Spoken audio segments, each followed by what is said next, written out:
Welcome to Better Sex, where you get the information and inspiration to create and enjoy your best possible sex life. Join your host, sex therapist Jessa Zimmerman, as she brings you expert guests, helpful tips, knowledge, and strategies to improve your intimate relationships.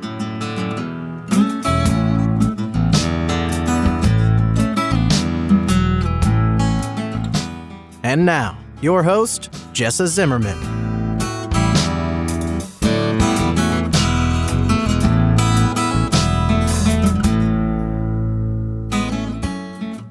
Hey, welcome back to another episode of the Better Sex Podcast. This is Jessa. Thank you for tuning in. Today's episode relates directly to things that I talk about in my online course for women, the Desire Spa. Because one of the things we're looking at are the various kinds of things that get in the way of sexual desire for women, specifically in that course. But there are obstacles. And in fact, there are so many different kinds of obstacles. It's sort of amazing to me that anybody really ever wants sex. But one of them, or maybe I should say two of them, are trying to get pregnant and maybe struggling with that or going through fertility treatments. And so the nature of change in your sex life can really impact your experience and your interest in being sexual. And then the other one is, of course, giving birth, having a baby, adding a child to your family, and the kinds of challenges that brings and the dramatic shifts in your life. It's a really common place for couples to struggle with sex. It's after they've added kids to their family. It's such a big change. And my guest today is Paula Leech, and she is another certified sex therapist. I've had her on the show before, actually. And she's going to be talking about, we will be talking about the challenges and somewhat the opportunities, the strategies for people that are in either of those phases, either trying to get pregnant, and it's not just going really quick, and then, of course, adding a baby to your family, whether you birthed it or not. Either way, there is upheaval, and it's dramatic. So if you are in that phase, if you might be in that phase, if you know anybody that might be in that phase, I think you're going to get a ton out of this episode.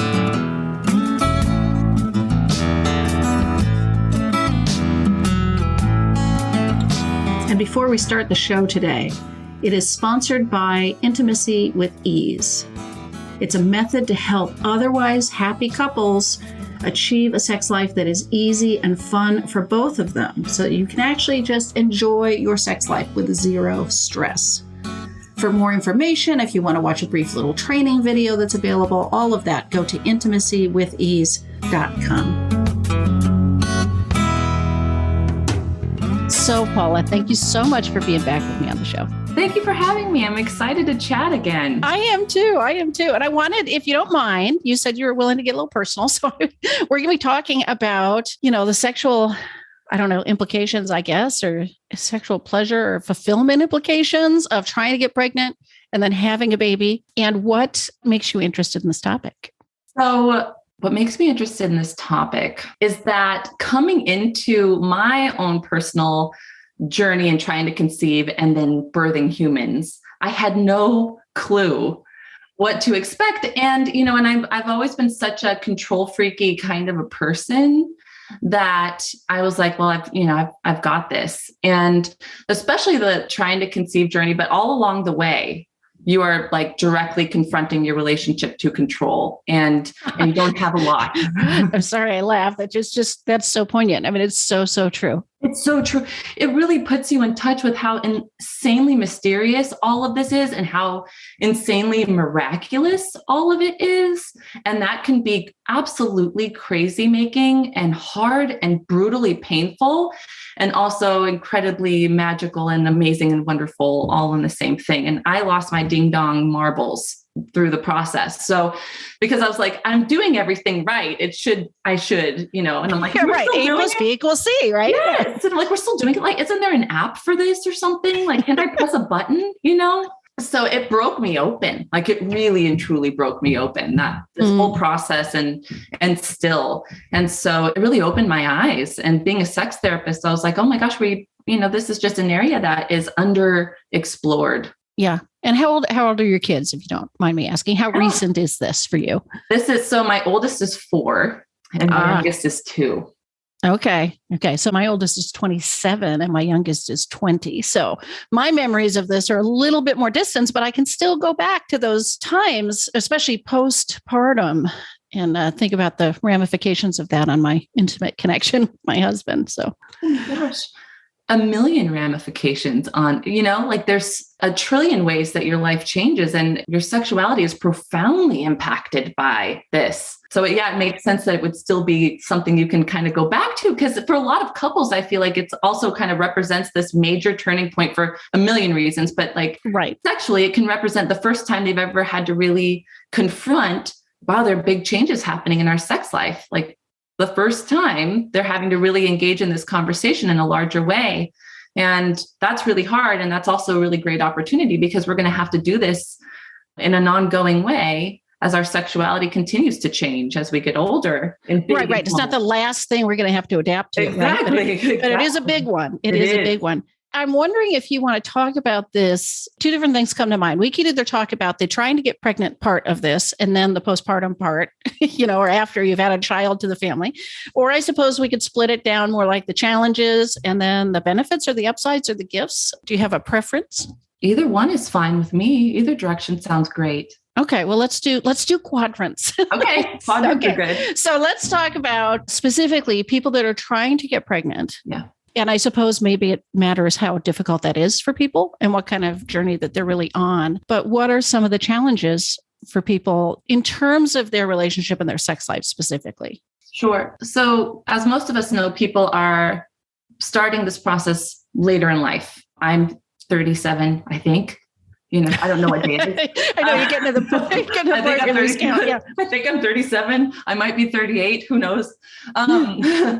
So we began this in my 30s, and a lot of people are having children in their 30s and their 40s. This is increasingly common. Also, if we look at the research, there's a new book called The Countdown, I think. In general, fertility is getting more and more challenging. It's the life that we live. It's the air that we breathe. So more and more couples are dealing with difficulties in trying to get pregnant and having to have intervention, IVF, IUI, that sort of thing. And a lot of couples are grappling with the thing that I began with, which is this like element of control. Wait, if this is supposed to be easy, we've been told our whole lives, like, oh, don't have sex, you're going to get pregnant. Don't have sex, you're going to get pregnant. And here I am trying. And I know when my fertile window is, and I know when I'm ovulating, and I know exactly when to time this to have sex, and it's not happening for me. And I think that is really, really hard. And then I think people are also surprised at how then scary that becomes. Like, oh, well, I always wanted this, but now I am really put in touch with how deeply meaningful and how deeply I crave this or I want this in my life. And so, oh my gosh, we have to figure this out. So it is a lot of like trying to figure out when our fertile window is, lots of ovulation predictor kits, lots of tracking of the cycle for folks, which can include things like taking their basal body temperature every morning or checking their cervical mucus or the position of their cervix. It can get that intense. And the thing that's challenging about that is that even those things can feel really subjective. Like when you're experiencing them, it's like, it was that temperature. Did it go up a half a degree? Did I move at all? Oh gosh, should I move? That probably affected that. All of it, anxiety can just hijack it and make it all so hard. But as a result, sex can become something that is very clinical, high stress, high pressure. And so the fun and the casual nature of it can shift. And in some ways also it becomes really deepening, right? Like it can really deepen the intimacy between two people because you are aware of the fact that you're expanding your family and that you're potentially creating a life. And that can be really wonderful as well, alongside the like aspect of it that can get really hard or stressful, especially as month after month goes by and it's not happening. And as a couple, you're having to go through the process of, oh my gosh, okay, we did this.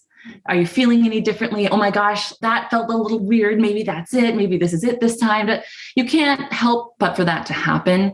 And then the grief that comes when it doesn't happen, and then having to go through that month after month, sex again can just become something that, again, it's scheduled, pressured, high intensity, high stakes.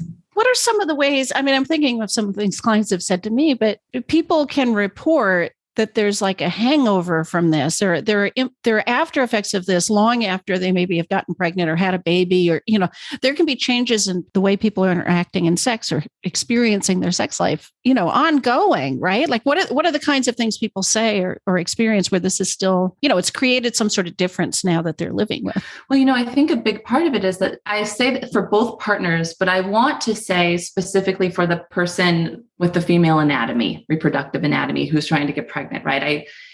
You really start to feel like you are at odds with your body, like you're kind of at war with it. And I think most of us spend our lives with, different ideas about what it means to have a body that's valuable, that's attractive. A lot of people work their entire lives to feel a sense of control over how their body behaves. And again, it's not behaving like I want it to. And for some folks, a lot of folks, myself included, there's miscarriage, ectopic pregnancies, those sorts of things.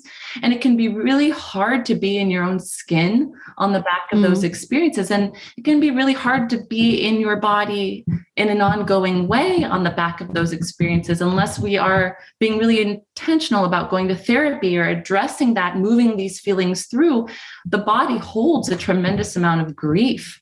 So there's that aspect of it. And then there is the hangover, where a lot of couples do come in and say, I'm burnt out. I don't want to have sex anymore. I'm burnt out. We've been having sex, that has been timed, pressured sex for months and months and months. And I'm spent, and they do need a little bit of air from it. And that's okay.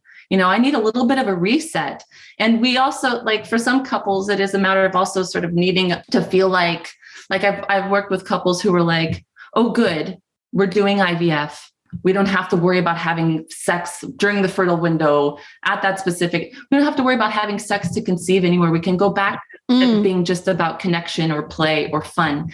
And for some couples, we even kind of have to work at that a little bit to get back there, to feel a little bit different for a while. And I think for a lot of us, the challenge is to not avoid it because it feels a little different or a little bit funky for a while, to try to engage and see how it feels today and what was meaningful about it today. What did I appreciate about this experience today, even if it wasn't a blast or as thrilling as it was a year ago before we started all this, Yeah. Another thing I'll sometimes hear from clients, I'm thinking about, I guess, penis owners at the moment, but sometimes there's some sexual dysfunction that comes along with this, right? I'm supposed to show up because the stick says go. Somehow supposed to have an erection, supposed to have an orgasm. Like there's certain things dependent on that. Yes. If you try to get pregnant, and that can be a lot, especially when it's become clinical, it's become pressured, it's become obligated, it's got to happen now. And it's, oh my gosh. That's the thing is, like, anxiety is the culprit for most sexual dysfunctions, right? It's like the primary culprit in these struggles. And then, you've got this, like, you got to have sex, you got to ejaculate, we got to do it in this amount of time. And during this week, it's a ton of pressure. And the body's like, oh, you're feeling stressed. Is there a tiger standing next to you? Like, now's not the time. Right. It's fight or flight night, not stay and play. It's not time to chill out. And because, our whole sexual arousal process is regulated by our sleep and rest and restore process. So if we're feeling stressed out or any amount of pressure whatsoever, things happen in the body that kind of shut down sexual functioning. And so, this is absolutely where a lot of erectile dysfunction or delayed ejaculation or premature ejaculation can rear its head in a major way. Yeah. What are suggestions that you have for people that maybe are in that phase? Like, we'll get to the place of once people have passed this, and all the kinds of impacts we've got there. But if anyone listening is in the midst of this, or maybe they'll remember when they go into this, what are the kinds of suggestions you give? How do people maintain a sense of intimate connection, maintain some focus on pleasure and presence? And Well, the first thing that comes to mind for me is just like bearing in mind that this is a season, that this is hard and it is painful and it is deepening in a lot of ways. I mean, this is a really vulnerable experience for couples to go through. And so this is hard. This is really hard. There's no getting around it, and can feel like a really isolating, painful time for folks. So bearing in mind that, like, again, this is a season, this is not forever. And, you can bounce back, you can recover from this. And it may take a little while, and it may require things like How do we talk about what intimacy is to us now? How can we expand our definition of it? A lot of us, we get into relationships and we fall into this sort of like routine around sex and sexuality, and we have rigid script around it. And then something like this happens that challenges us to like look beyond that.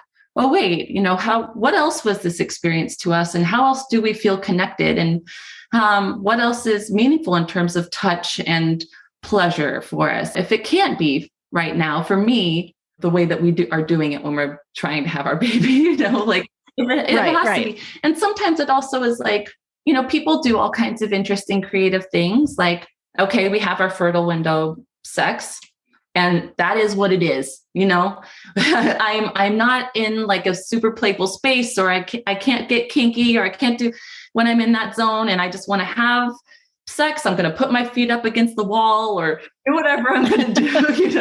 I need that to be that. And I can't really, it's like trying to tell someone to relax. Like I can't come out of my space around that. And that is what it is. But outside of the fertile window, can we be intentional about having date nights and fun, playful nights where we can be intimate together, and we can, and that can be penetration. It can be other things. But how can we talk about that? How can we talk about what feels good tonight while I am in this interesting spot with my body? And we are in this kind of like time of transition and change and anxiety, and what feels good to us today. And can we get creative around that? Can we get nuanced around that? It can include sex, quote unquote, penetration, whatever sex looks like for folks, but it could include so many other things too. Yeah. Going to take just a short little break to let you know about a new online course that I've got available called The Desire Spa. This is for women who are in an otherwise happy relationship but are struggling with sexual desire. This is a course just for you to figure out what is in the way of your desire, how to tune in and connect with what you could actually enjoy about physical intimacy, how to deal with all of this with your partner to totally transform your sex life. So it can be something you look forward to. And basically, it can just be one more great part of your relationship with your partner instead of this thing that drags you down. The first step would be to sign up for my free masterclass at intimacywithEase.com/masterclass. It'll talk about how to want sex again and lead into the next steps if you are interested in joining me in the spa. Back to the show. The other thing that I think comes up that I'm thinking about at the moment is just the grief people can have if they're really struggling to get pregnant, or maybe are learning that it's just not going to happen for them. Sex is like the place, where we would have hoped we were making a baby, and that there can be so much grief in those moments, right? So much grief. And I think a lot of people's inclination, as humans, we tend to do this, which is instead of grieving that together, allowing that to even maybe show up. It might.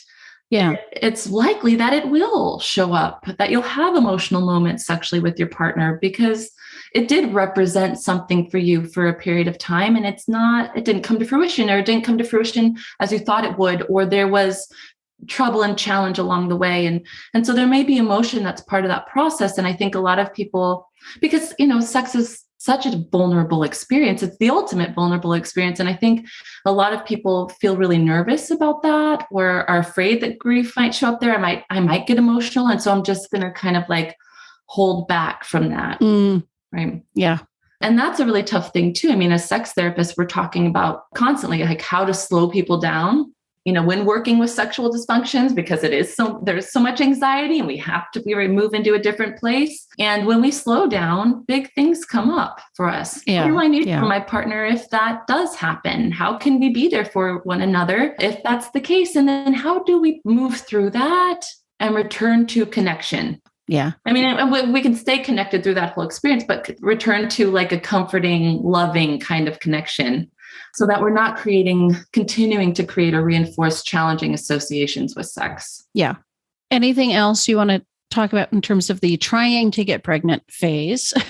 I think that about sums it up. I always like to mention, and this doesn't necessarily have to do with sex, but for folks like who are struggling at the moment with it, the idea again that anxiety is such a pervasive part of this experience. It's such a massive part of it.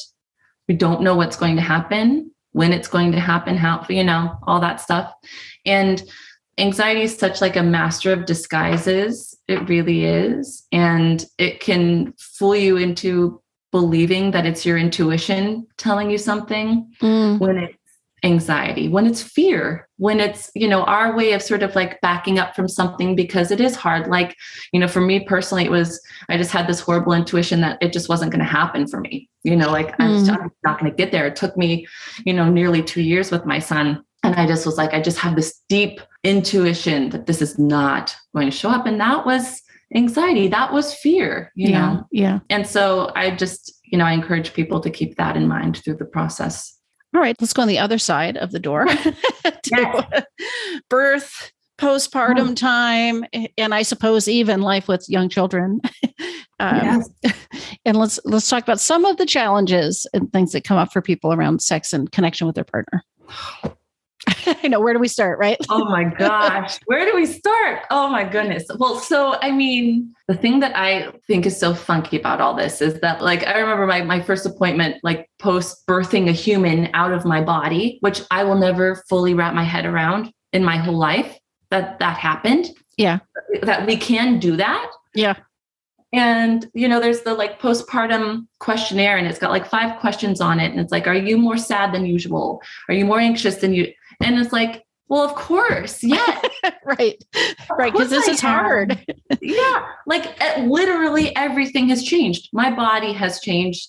Organs are rearranging themselves as we speak. My hormones are crashing and trying to restabilize. I'm renegotiating the roles in my relationship with my partner. I'm getting to know my partner as a co-parent. I'm covered in breast milk and poop, and I'm supposed to feel sexy, like that's, so like just insane amount of change that happens. And I think a lot of people feel this way. There's the like, of course, the bliss of it all, but you're in such a haze. It's hard to find yourself and you're exhausted and you're not sleeping and all that stuff, and when you can't find yourself, how do you feel good about sharing yourself with another person, like really revealing yourself when you are in the midst of like, wait, who am I? What time is it? Oh, this person needs me to survive and my partner. And oh my gosh, I'm healing, I'm uncomfortable. And, I think we really take for granted or like forget about, we have this funky idea that desire is just supposed to show up. Like it's just, if you're in a good relationship, it's just supposed to be there. And a desire is a complicated recipe. It's made of lots and lots of things, Right. And, first and foremost is, again, if we think about what sex is for most people, for a lot of people, it is, it's sharing, revealing, connection, play, expression. You got to feel tethered to yourself enough or comfortable in your own skin or have some sense of like how to find yourself to show yourself, if that makes sense. Yeah, it does. It's like I said, my youngest is 20, so it's been a long time, but I'm sitting here thinking, what a freaking disservice this idea that somehow 6 weeks is enough. I'm just remembering, especially the first baby, but even, that somehow you're on the other side of something 6 weeks after this experience with an infant. I don't think I was even able to take a shower. I took somewhere in there, I took a shower, but it's really kind of astounding that that's the expectation with the doctor. Check, you're good to go, as if 6 weeks you're even beginning to have your feet on the ground. It's crazy. Really, it's unfortunate because it's a really misleading idea. You can, but should you? But do you want to? Yeah. And right. And that's really tough. Like if you're in a relationship with someone who hears that and goes, okay, great. Yeah, they're counting the days, right? Marking the days off the calendar. Yeah. And not for nothing, a lot of couples are having to confront differences in their sexual life during the pregnancy. There are big changes that happen there for a lot of folks. And so for a lot of people, again, the partner's like, okay, this has been challenging. Now we get to go back to normal. Now we get to come back. There's no back to normal. It's something different. And it can require a lot of patience. It can require a lot of, again, what feels good today? How can we connect today? Where we're sort of like moving back into this so that we can discover anew, who am I now? What do I want sexually now? What is sex to me now, especially again, for a lot of people, you've got this baby on you all day long, you're getting those like intimacy needs met. You're getting the oxytocin rush in the body and that closeness and that tenderness. And so it can be a tough time where the partner's going, wait a second, but I'm still here and I still want this from you. How can it not be? Hypothetically, we've got a mother, because not all birthing people are moms, you're right. Right. Hypothetically, we've got a mom that's like, I'm giving myself to this little human all day, and now I have to do for you too. How can we create a situation where that's not what this is? And that requires a level of intentionality that we just don't really talk about. Yeah. I certainly remember the feeling, and you mentioned something earlier that, this little thing that is so dependent on me, children's needs, babies' needs can feel so urgent. It's not quite the right word, but 24/7 on, like it's so consuming. And it was so easy to see my spouse as, well, he's a grown-up. He can wait, like that's totally like, what's the, how do you compare? It's like, but they can't wait forever. Right. Like it's also it's not okay to sort of be like, just, check me when they're 18. Yes. And that's what, like, when I'm talking to a lot of like cishet couples, right? The idea that like a lot of times the mom is saying, I'm exhausted and I just can't right now. Like, I don't feel like myself. I'm sore. I'm covered in spit up and, like, I don't recognize myself in the mirror. Like I am drowning, or I'm just really tired, or whatever it is. And then the other partner's going, okay, but this is really important to me. And I think this is another really important conversation to have, is especially for folks socialized male, they're often taught that this is the only place that they can really be vulnerable, that this is the only place that they can really find that kind of connection. They can really let go, and so it's very easy for folks to shoo it off, like, just go masturbate or go take care of where they're going, well, no, but this is where I make contact with you. This is where I feel close to you. I really do need this. This is like a need for me. Right. It's not the need for the orgasm, right? It's a need for, or put a penis in a vagina or something. It's a need to actually get vulnerable and connect. You're right. And I think we miss that a lot. I mean, this comes up even without babies. I mean, in sex therapy, right? People are sort of like, all you think about is sex. And they don't realize, no, sex can be it's a really sacred experience. And it's okay to long for that. Yeah. A really important experience for some people, because again, if you can imagine, like, I'm a cis woman, I was raised according to how we socialize girls, which is it's okay to be expressive, and it's okay to share your feelings and to be vulnerable. In fact, it's encouraged. You should rely on your friends, trust people. You can cry, lean on your. And for, again, a lot of folks who are socialized male, it's not only is it not the only acceptable feeling to show or demonstrate is anger, and so we can't live our lives not feeling these kinds of feelings, not being able to show these kinds of feelings.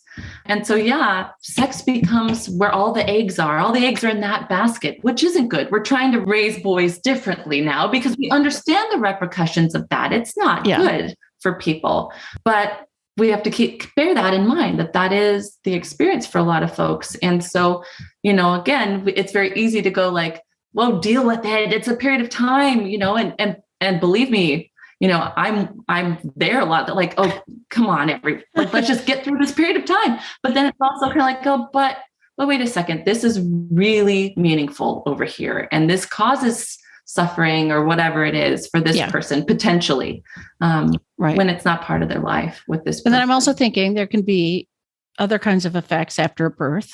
I mean, personally, I had tearing with 2 of the 3 births that I had. I know people who have ended up with prolapse, or, there's like physical changes that we didn't anticipate through birthing these humans. They can really complicate this, right? Oh my gosh, absolutely. And like really complicated. And again, if we experience pain, then there's the like anticipatory anxiety that comes with that over time. So again, that changes the like emotional quality of the sexual relationship and ability to let go. If you're anticipating something that's uncomfortable, it's hard to let go.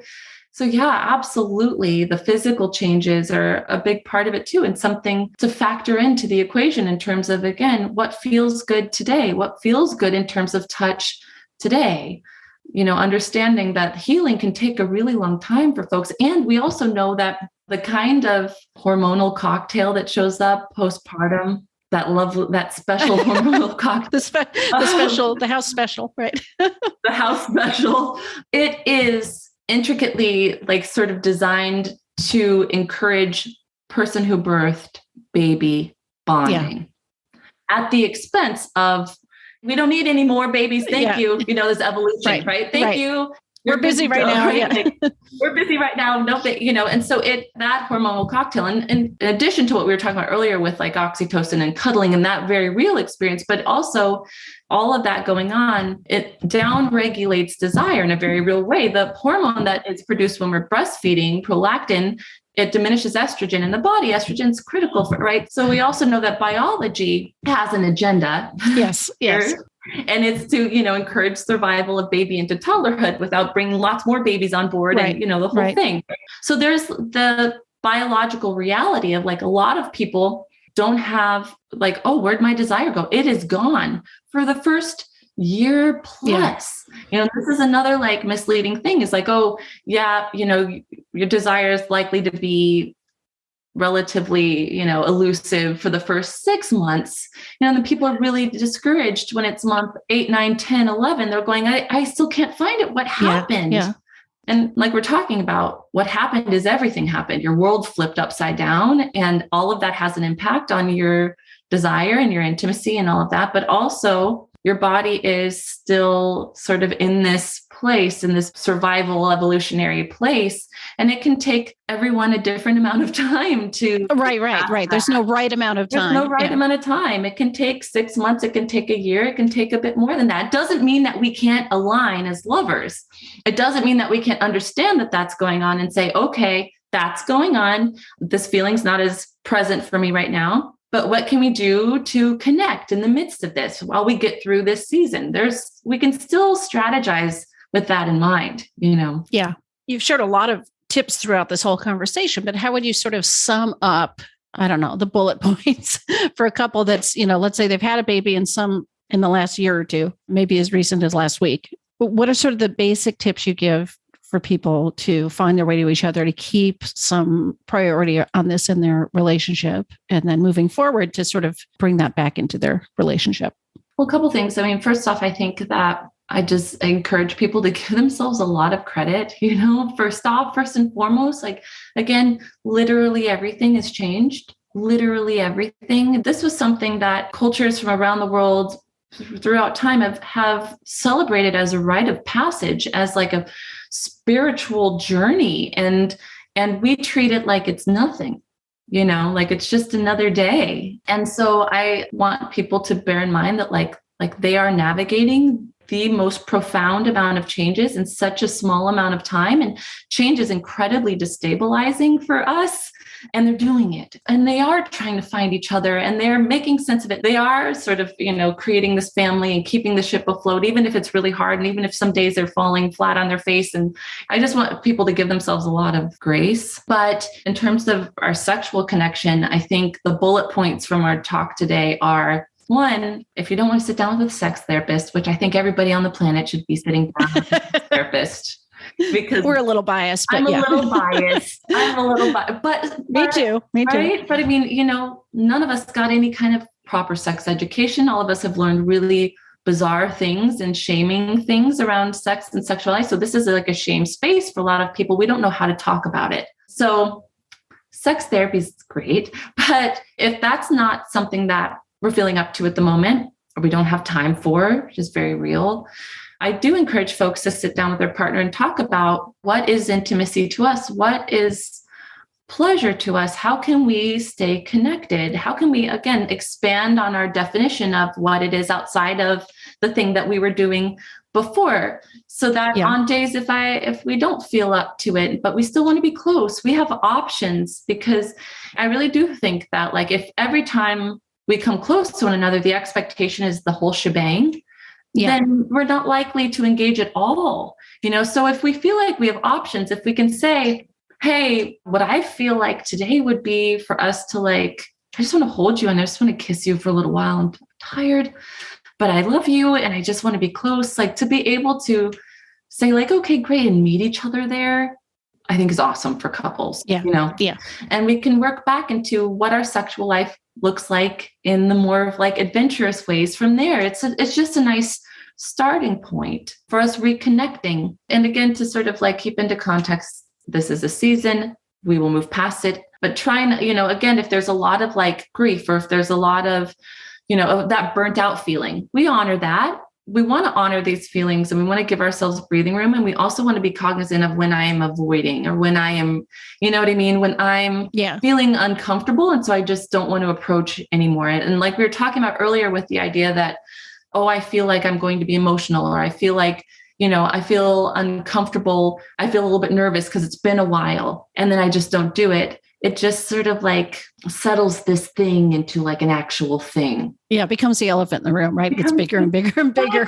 Exactly. Versus coming toward and asking yourself, what do I need today? Speaking up for what you need, what your body needs today, what pleasure looks like for you today. It is our job. It's our responsibility. Our sexuality is our responsibility. It's not our partners to figure out, especially right now. Can we both come in with that understanding too? Like, hey, you let me know what feels good to you. I'm going to let you know what feels good to me. And we can rest assured that we're going to do that. There's no guesswork involved. The other thing I'm thinking is to really invite people to see this as an opportunity, because like any challenge people have, whether it's they've got a brand new baby and they've given birth and, and all that, or there's sexual dysfunction later in life, or there's a cancer diagnosis, whatever it is, it's not the last time we're going to have to adapt. And each of those is really a chance to be like, really get in touch with who, like you're saying, who am I today?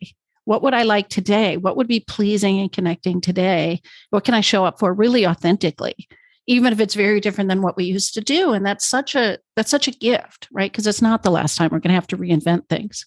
Exactly. Well, and that's the thing is, I think it's very natural when things change for our gut reaction to just be one of resistance, right? Like, no, I don't want this, and so we do see a lot of folks come to sex therapy being like, but I want my orgasms to feel like they did then. Or I want my sex life to look like it did over there 5 years ago. Like, that's what I want. And so there's so much resistance to what's here now and what's happening now that we can't access anything that is pleasurable about it, or potentially pleasurable about it, or potentially meaningful about it. And like you said, especially if we're going to be partnered potentially with our partner for the duration of time, things are going to change, things are going to shift, things are going to change in ways where we won't have access to them anymore. Oh, that experience that I had, I can no longer access for whatever reason. And so it is an opportunity to open up the dialogue in a greater way, it's like not trying to put, the like old engine in the new car repeatedly, like this is new. Things have changed. We can feel that. We can like sink into that. And then we can come to the drawing board together and go, okay, well, now how can we explore together? And it's often an invitation for folks to become more appreciative of the subtleties of things, to become more like mindful in how they approach their sexual relationship with their partner, to tap into the nuances of things rather than I'm waiting for orgasm. Like on the journey to orgasm, what is it that is fun for you? What is it that is enjoyable? What are the little like glimmers of pleasure that you can really appreciate?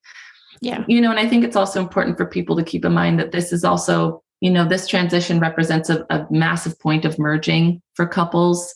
So, the stuff that we learn in terms of like, desire requires some level of like mystery, Yeah, right. Right. And now you are walking around your house and everyththing's out and, and it is, it's like, now we have this being here that further enmeshes our lives. It merges us in a great way. And so it's important for people in mind too, that this is another great time for sex therapy, because that usually brings up some family of origin stuff for us. When the connection with our partner goes from something that is more lusty and playful and new relationship energy into something that feels more familial in nature, it can bring up some of our attachment stuff. And so we can see some of that too.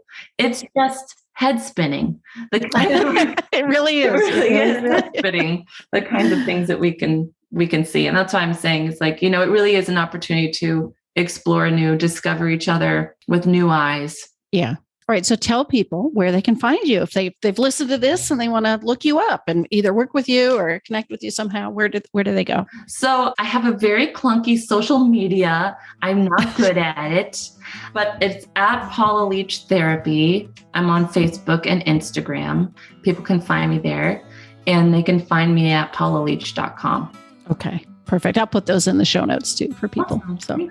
Well, thank you so much for joining me and opening this whole big topic. Thank you. Thank you for chatting with me about it. It was awesome. Of course.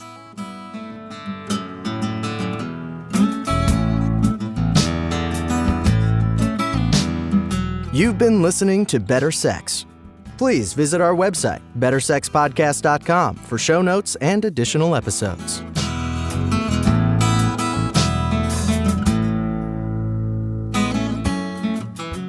And that's a wrap for today. I really hope you enjoyed the episode. If you are enjoying the podcast, if some of this material resonates with you and you would like to make a difference and make sure that this keeps coming out in the world once a week, ongoing, there are a couple things you could do to show your appreciation. The first would be to go to iTunes and rate and review the show.